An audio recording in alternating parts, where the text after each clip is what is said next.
Assalamualaikum warahmatullahi wabarakatuh. Assalamualaikum warahmatullahi wabarakatuh.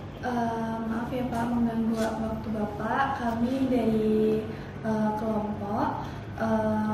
Saya Ayu Fadilia Putri, teman saya Nasrul, teman saya satu lagi M. Torikan dari Indonesia. M. Torik. Kami ingin bertanya atau mewawancarai Bapak tentang beberapa pendapat Bapak gitu tentang apa Nas? Yang pertama Pak, jadi menurut Bapak nih ya Pak, mengapa etika sangat penting dalam profesi hukum seperti hakim dan advokat menurut Islam Pak? Baik, jadi kalau kita bicara etika itu kan sebenarnya dia itu nilai kemuliaan yang didapat melalui proses pembelajaran dan pengalaman, itu etika. Dia beda dengan akhlak. Kalau akhlak itu nilai kemuliaan yang didapat melalui pendekatan kita kepada Tuhan, itu akhlak. Kalau etika itu nilai kemuliaan yang didapat melalui pendekatan ilmu pengetahuan biasanya dan pengalaman.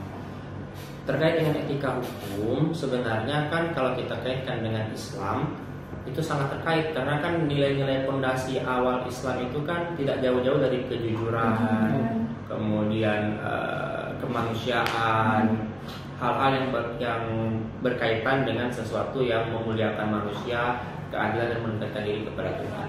Maka kalau ditanya bagaimana kaitan etika dengan profesi hukum, tentunya misalnya pengacara, itu sangat terkait, karena di satu sisi pengacara itu adalah pembela, tapi dia harus tidak boleh mengesampingkan nilai-nilai yang tadi, keadilan, apalagi sampai berbohong, kemudian memanfaatkan situasi. Oke, seperti itu kalau pendapat saya. Oke. Kalau pertanyaan dari saya, menurut Bapak itu nilai dasar etika yang wajib dimiliki seorang yang berprofesi dalam bidang hukum seperti kejujuran, keadilan, dan bertanggung jawab seorang advokat. Sebenarnya begini, dalam hukum itu kan kalau kita kaitkan dengan dunia Islam itu kan nilai-nilai fondasi awalnya itu tidak jauh-jauh dari yang saya katakan di awal tadi, ya kejujuran, amanah, kemudian tidak meninggalkan yang lemah. Nah, kalau misalnya hal-hal itu merupakan sesuatu yang dianggap penting oleh agama, itu bagi orang-orang yang berprofesi dalam bidang hukum, baik itu hakim, advokat dan lain-lain, dia tidak boleh mengesampingkan hal ini. Contohnya misalnya dalam hal kejujuran, tidak boleh misalnya seorang advokat itu membela atau memberikan pembelaan kepada orang yang terhadap orang yang dibelanya, tapi bukan mengatasnamakan, tapi pembelaan itu didasari oleh sesuatu yang berbau kebohongan, misalnya itu nggak boleh. Misalnya amanah, nggak boleh seorang hakim misalnya itu membuat keputusan itu tidak didasarkan dengan amanah. Misalnya dia subjektif, kemudian dia membuat keputusan itu berdasarkan nafsunya, itu nggak boleh. Nah, itulah pentingnya etika dasar seperti kejujuran, amanah, kemudian keadilan, tidak menindas yang lemah. Itu nilai-nilai dasar, etika dasar yang ada dalam pandangan Islam dan harus dipegang oleh orang-orang yang berprofesi dalam dunia hukum, terutama orang-orang yang berprofesi di dunia hukum itu adalah seorang muslim. Baik. Jadi Pak, kan tadi Bapak jelaskan tentang etika profesi. Nah, itu bagaimana Pak caranya kita menurut Bapak nih menghadapi tantangan atau intervensi dari luar agar tetap lurus dan adil saat menghadapi situasi yang seperti itu tadi Pak? Baik, kalau terkait itu kan sebenarnya seperti yang saya jelaskan di awal itu, etika itu kan lahirnya dari pengetahuan dan pengalaman. Intervensi itu kan bisa mempengaruhi orang yang tidak memiliki pengetahuan yang maksimal.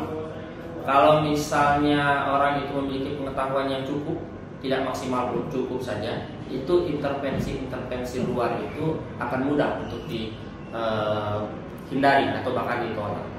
Ambil contoh misalnya orang yang berprofesi sebagai pengacara, kemudian dia secara pengetahuan tahu bahwa pengacara itu memiliki norma-norma, etika-etika dan lain sebagainya terkait. Kemudian khususnya kalau dia muslim, dia memiliki pengetahuan kalau agama itu harus didasari dengan keadilan, harus didasari dengan amanah, harus didasari dengan kejujuran. Dia tahu, dia memiliki pengetahuan yang cukup terhadap norma-norma etika-etika itu, maka dengan sendirinya pengetahuan itu sendiri bisa menyampingkan, bisa menolak sesuatu yang mempengaruhi dia untuk berbuat yang di luar kaidah-kaidah yang telah ditentukan. Karena kalau diikuti ya pasti akan hanyut dia. Nah, tapi dengan dia adanya pengetahuan, kemudian kalau bagus itu ditambah dengan pengalaman yang cukup, itu tidak menutup kemungkinan untuk terjadi, tapi kemungkinan itu akan bisa diperkecil karena dia memiliki pengetahuan yang cukup. Karena penting sekali, apalagi untuk orang-orang yang akan menjadi sarjana hukum misalnya, berkarir di dunia hukum, jadi hakim, jadi pengacara, jadi jaksa.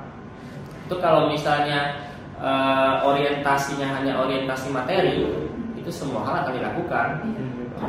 Iya, Pak. Tapi kalau orientasinya itu orientasi kejujuran, amanah, keadilan, tidak menindas yang lemah, nah itu bisa menjadi orientasi dasar cara pandang dia untuk berprofesi sebagai advokat atau sebagai hakim dengan cara-cara yang diyakini oleh orang-orang Islam Muslim. Itu yang bisa saya sampaikan. Makasih banyak ya Pak atas informasi apa yang telah berikan kepada kami dan menjawab semua pertanyaan kami. Terima kasih ya Pak. Terima kasih Pak.